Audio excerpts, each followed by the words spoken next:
आज मैं तुम्हें एक ऐसे लड़के की कहानी सुनाता हूं जिसने जिंदगी से हार मान ली थी।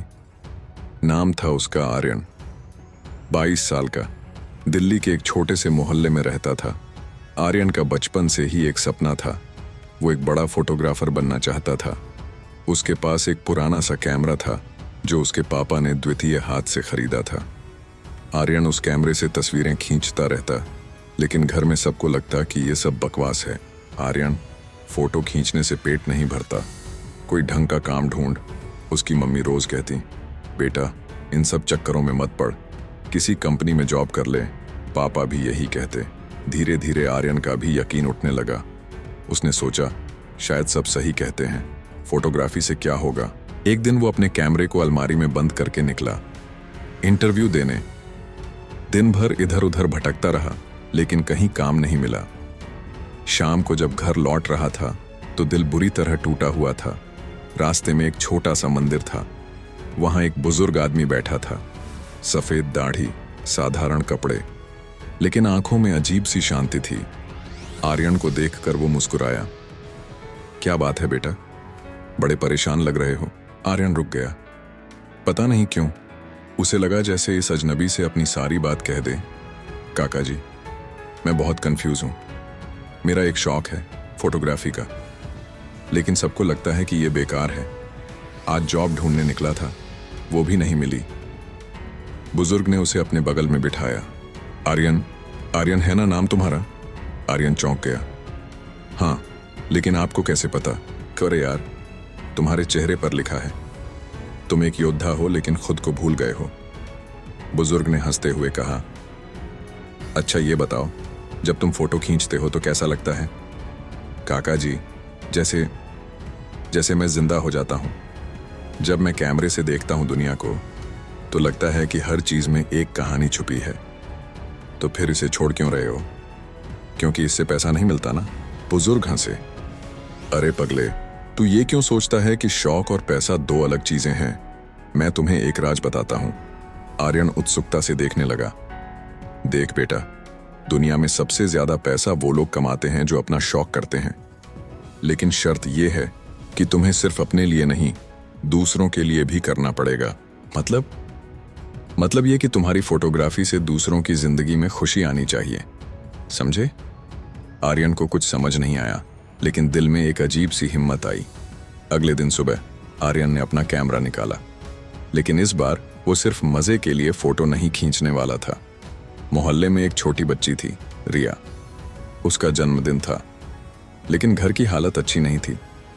आर्यन को पता चला कि रिया की मम्मी बहुत परेशान है, क्योंकि वो अपनी बेटी के लिए कोई अच्छी पार्टी नहीं कर सकती। आर्यन को एक आइडिया आया। वो रिया के घर गया। आंटी जी, मैं रिया की जन्मदिन की तस्वीरें खींचूंगा, बिल्कुल फ्री में। बस आप एक छोटी सी केक काट लीजिए। रिया की मम्मी हैरान रह गई। लेकिन बेटा, तुम्हें क्या मिलेगा इससे? आंटी जी, मुझे खुशी मिलेगी और रिया को सुंदर यादें। उस दिन आर्यन ने जो तस्वीरें खींची वो कमाल की थीं। रिया की मुस्कुराहट, उसकी मम्मी की खुशी के आंसू, छोटे भाई का मासूम चेहरा, सब कुछ परफेक्ट था। जब आर्यन ने प्रिंट करके वो फोटो दिए तो रिया की मम्मी के आंसू निकल गए। बेटा, ये तो बहुत खूबसूरत है। तुमने हमारी खुशी को हमेशा के लिए कैद कर दिया। बात फैली तो मोहल्ले के और लोगों को पता चला। अगले हफ्ते पास के घर से आवाज आई, आर्यन भाई, आर्यन भाई। आर्यन बाहर निकला तो देखा शर्मा अंकल खड़े थे। बेटा, मेरी बेटी की शादी है अगले महीने, तुम फोटोग्राफी करोगे? हम पैसे देंगे। आर्यन को यकीन नहीं आया।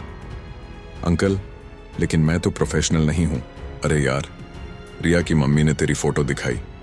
वाह, कमाल है, तू प्रोफेशनल से भी अच्छा काम करता है। उस दिन आर्यन को समझ आया, वो बुजुर्ग सही कह रहे थे। जब तुम दिल से किसी की खुशी के लिए काम करते हो तो दुनिया तुम्हें पैसा देकर वही काम करने को कहती है। शादी में आर्यन ने जी जान से काम किया। हर रस्म, हर इमोशन को कैप्चर किया। दूल्हे दुल्हन की पहली नजर से लेकर विदाई के आंसुओं तक सब कुछ।